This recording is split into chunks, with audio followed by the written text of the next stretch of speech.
वंदनातन दोस्तों, बाक्षी के समृद्ध भारत विजन के अंतर्गत मैं वरुण कुमार आपका हार्दिक अभिनंदन करता हूं। बैठे बैठे विचार आया, मुझे लगा कि आपके साथ साझा करना चाहिए और इसलिए लगा क्योंकि हो सकता है कि बाक्षी भाई किसी ना किसी दिन तो हर प्रोजेक्ट का जो है वो अंत समय आता ही है। तो बाक्षी भी जब तक आपके आशीर्वाद से चल रही है, अभी अच्छा चल रही है, बढ़िया चल रही है, लेकिन कभी ना कभी होगा कि हमारे बाद कोई दूसरा व्यक्ति आएगा जो इस ऑर्गेनिक बिज़नेस को अच्छा बढ़ाना चाहेगा, हमसे ज़्यादा अच्छे तरीके से इसको चलाना चाहेगा। तो हम बीच बीच में वीडियोस इसलिए बनाते हैं क्योंकि हमारा ये मानना रहता है या तो हमारे बच्चे या आपके बच्चे जिस दिन भी ऑर्गेनिक बिज़नेस करें तो वो इन वीडियोस के माध्यम से समझ सकें कि ऑर्गेनिक बिज़नेस के अंदर संघर्ष किस तरह का होता है। एक चीज़ मेरे दिमाग में आई जो मुझे लगा कि मैंने किसी वीडियो में शायद आज तक बताई नहीं है और आपको बतानी चाहिए। अभी मैंने एक वीडियो इससे पहले बताई थी तो उसमें उसका जिक्र करा था, थोड़ा सा विस्तार में इस वीडियो में बताऊँगा। हो सकता है कि बहुत सारी चीज़ें हैं। देखिए, बाक्षी को आप लोगों ने इतना प्यार दिया, इतना आशीर्वाद दिया, इस समय पे तो मेरे ख्याल से अगर रिव्यूज़ के अंदर देखा जाए, लोगों के आशीर्वाद की बात की जाए, मुझे नहीं लगता बाक्षी से ज़्यादा आशीर्वाद किसी दूसरे ग्रुप को पूरे देश में इतना मिला होगा जितना हमें मिला आपका प्यार। बहुत सारी चीज़ें हैं जो हम में अच्छी है, बहुत सारी हम में कमियाँ भी हैं। एक चीज़ पर्सनली जो मुझे सबसे अच्छी लगती है, जो मुझे लगता है कि जब वक्त ने हमसे डिमांड की तो हमने उसको स्वीकार किया, सहर्ष स्वीकार किया। और आज मुझे गर्व की अनुभूति होती है कि जो सिद्धांत मैंने इस बिज़नेस को शुरू करते हुए बनाए थे उसको मैं आज भी कंटिन्यू कर रहा हूँ, जो कि एक व्यक्तिगत रूप से बहुत मुश्किल फ़ैसला होता है। ज़रूरी नहीं हर व्यक्ति उससे सहमत हो, लेकिन इस डिसीज़न को हमने लिया था और उसको हम आज भी कंटिन्यू कर रहे हैं। अब इस चीज़ को आप समझिएगा क्या है। पहली बात मैं बता दूँ, बाक्षी के पास में जो आप बेनिफिशरीज़ हैं, जितना आदर मैं खुद की मेहनत तो क्या करूं, मैं तो मेहनती हूं नहीं, मैं मानता नहीं। ईश्वर केवल कर्तव्य पथ पे आगे बढ़ा रहा है, मैं तो बस उसका नाम लेके चढ़े जा रहा हूं। लेकिन मेरी टीम मेहनती है, बहुत मेहनत करते हैं और जितना आदर मैं अपनी टीम का करता हूं, जो ये 5-6 लोग मेरे साथ जुड़े हुए हैं आपकी सेवा में, विश्वास कीजिए ये लोग सच में आदर के पात्र हैं। उससे कई गुना ज़्यादा मैं आप लोगों की इज़्ज़त करता हूँ। वो मैं क्यों करता हूँ उसको समझिएगा, क्योंकि इतनी दूर बैठकर एडवांस पैसे भेजकर 15-15 दिन राशन का इंतज़ार करते हुए एक विश्वास है जो आपने हमारे ऊपर किया है। भाई कोई व्यक्ति कितना सतयुगी हो जाएगा, मन में खोट तो किसी के भी आ सकता है। बड़े बड़े लोग माया के चक्कर में आए हैं, फिर भी आप लोग इतनी दूर से बैठ के हमारे ऊपर इतना भरोसा करे बैठे, नहीं ये व्यक्ति है, ये गलत काम नहीं करेगा, भरोसा करके हमारे ऊपर इतना सब कुछ मंगवाते हैं। तो मैं सच में खुद में बहुत बार कई बार अचंभा महसूस करता हूँ। मैं अपनी टीम के साथ बताता हूँ कि भाई लोग बेचारे लाइन में लग के हम लोगों से जो है इतनी लोग वेट करके बेचारे इतने दिन तक, और उसके बाद जो सामान आप मंगवाते हो किसी में कीड़ा निकल रहा है, किसी में कुछ निकल रहा है। मतलब आप सोचो, अगर किसी पड़ोसी को आप बताओ कि भाई मैं 2.5 गुना पैसा देता हूँ इस सामान के लिए, आता है और इसमें कीड़ा पनप जाता है, इसमें कभी कोई चीज़ नुकसान हो जाता है, कभी लीकेज हो जाती है, कभी पैकिंग में गलती हो जाती है, तो कोई भी व्यक्ति आपको और हमें मूर्ख कहेगा, बेवकूफ़ कहेगा। लेकिन हम सब लोग मिलकर ये कर रहे हैं। किसान जो मेरे पास सामान लेकर आ रहा है उसको दुनिया पागल बोलती है, वो कर रहा है बेचारा। हम काम कर रहे हैं। मुझे याद है मैं जब पहली बार बिज़नेस मैंने शुरू करा था, मेरा पड़ोसी दुकानदार था, मेरे पास अमूल के दूध के पैकेट लाया था। उसने कहा था भाई ये तुम देसी गाय का दूध छोड़ो, 100 रुपये लीटर, इसको कोई नहीं खरीदने वाला, तू अमूल के पैकेट बेच ले, कम से कम रात को जब तू जाएगा तो बच्चों के लिए कुछ लेकर चला जाएगा। ये एक्चुअली पहली लाइन थी जब मैंने अपना स्टोर खोला था। और लेकिन उस समय पे जुनून था कि नहीं हम कुछ अलग करना चाहते हैं, तो ईश्वर का आशीर्वाद रहा और कामयाबी मिल गई। हमारा इसमें बिल्कुल भी रोल नहीं है, मैं ये बता रहा हूँ। अभी मैं जो ऑटोबायोग्राफी के सेक्शन लिख रहा हूँ उसको अगर आप देखोगे तो आप लोगों को पता चलेगा कि ऊपर वाले ने सीधा सीधा मतलब जो है ना सीधा सीधा मुझे प्रूव कर दिया था कि तुम कितने भी बड़ी महारती हो, तुम्हें मार्केटिंग कितनी अच्छी आती हो, तुम्हें सेल्स कुछ आती हो, और नथिंग। मैं चाहूँगा तो काम होगा, नहीं होगा तो नहीं होगा, एज सिंपल एज दैट। और मैं ईश्वर के आधिपत्य को मानने के लिए मतलब मजबूर हो गया था, उसने सीधा सीधा खड़ा कर दिया था। आप ऑटोबायोग्राफी के जब सेक्शंस में वो एपिसोड आएगा तब उसमें समझेंगे कि उसकी पावर कितनी है, ईश्वर और वक्त क्या चीज़ होती है, वो उस समय पे अपने को धीरे धीरे समझ में आएंगी। तो इसीलिए ऑटोबायोग्राफी के सेक्शंस बनाए इसीलिए गए हैं, जीवन की रियलिस्टिक जो सच्चाई है उसको समझने के लिए। एनीवेज़, तो कहने का मतलब ये है कि ऐसा समय जो था जब मैंने शुरुआत करी थी बिज़नेस की, तब देखी थी।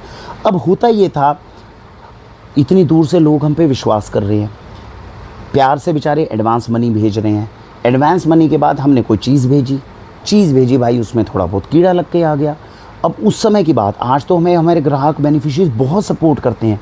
उस वक्त हम उनको कैसे समझाएं कि चीज़ के अंदर कीड़ा लगना जो है वो स्वाभाविक चीज़ है, ऑर्गेनिक में इस कीड़े को सेपरेट करिए और बाकी चीज़ खा लीजिए, बहुत मुश्किल होता था।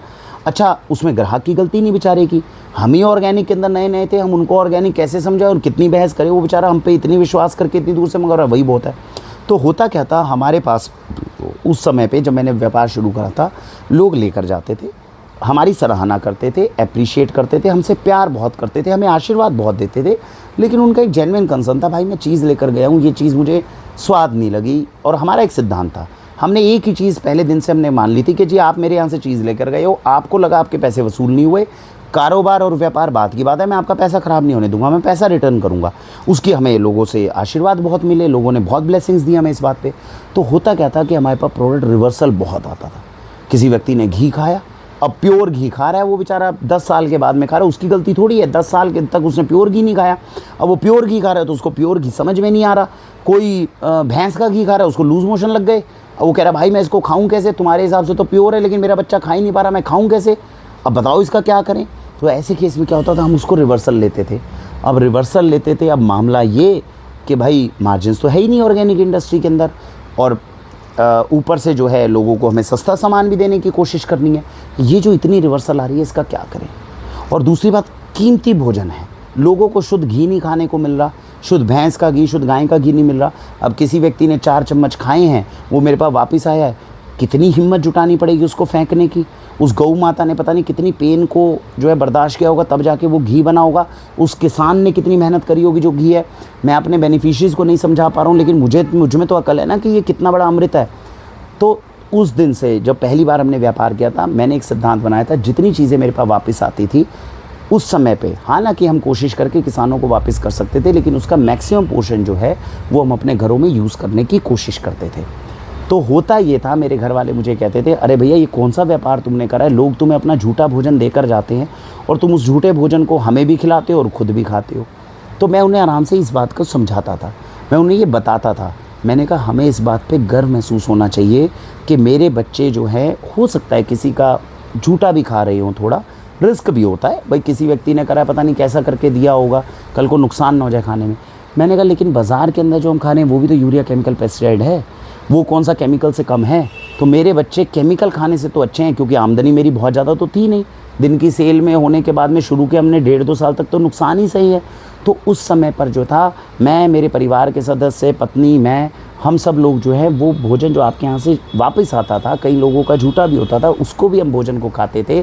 आज 7 साल हो गए हैं, 7 साल के अंदर जितनी चीज़ें वापस आज भी आपके यहाँ से आती है उसको हम अपने घर में कंज्यूम करने की कोशिश करते हैं। जब मुझे ऐसा लगता है कि मेरे घर में, अब सपोज़ करो किसी ने 6 आटे वापस कर दिए, अब मेरे घर में यूज़ ही 10 किलो हो सकता है, इससे ज़्यादा नहीं हो सकता। फिर उस केस में हम, जो किसान होता है उसको हम मदद के लिए कहते हैं कि भैया आप इसको थोड़ा सा बियर करने की कोशिश करो, और मतलब ये देख करके उसको भी मैनेज हो जाए और हमारा भी मैनेज हो जाए, मिलकर हम नुकसान थोड़ा सा सहन कर लें, ये चीज़ है।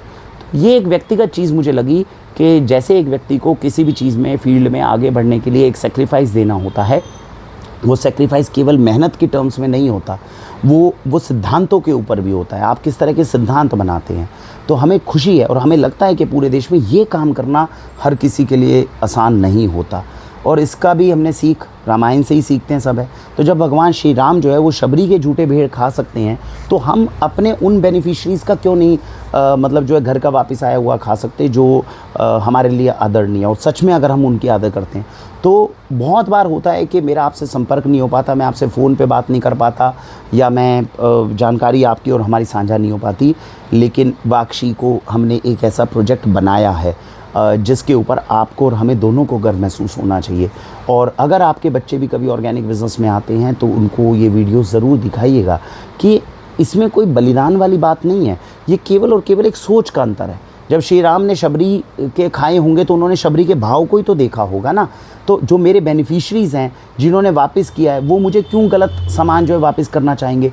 बहुत बार ऐसा होता है 2-3 चम्मच खाए, उनको नहीं समझ में आया, उनकी गलती नहीं है।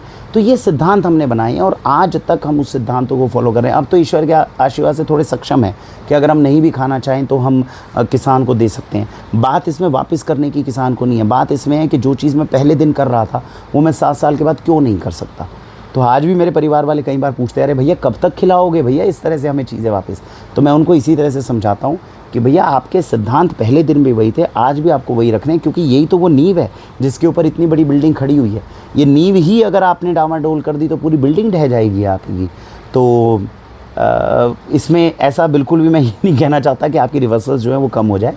हमारे बेनिफिशरीज़ बहुत अच्छे हैं और अगर कभी भी वाक्षी के ऊपर स्टडी की गई, मैं आपको ये विश्वास अपने हृदय की सच्चाई से बता रहा हूँ कि कभी वाक्षी के ऊपर अगर स्टडी की गई कि वाक्षी कितने अच्छे तरीके से ऑर्गेनिक बिज़नेस को संभाल रहा है, जब वो कोई व्यक्ति हमारे ऊपर रिसर्च करके हमारी गहराई को नापने की कोशिश करेगा, विश्वास करिएगा उसमें वाक्षी के जो कस्टमर्स और बेनिफिशरीज़ हैं उनकी अच्छाइयों को जो व्यक्ति समझने की कोशिश करेगा वो हैरान हो जाएगा कि ये एक ऐसा प्रोजेक्ट है जिसके अंदर जो लोग वाक्षी में सामान लेकर आ रहे हैं वो एक अलग लेवल के ऊपर काम कर रहे हैं।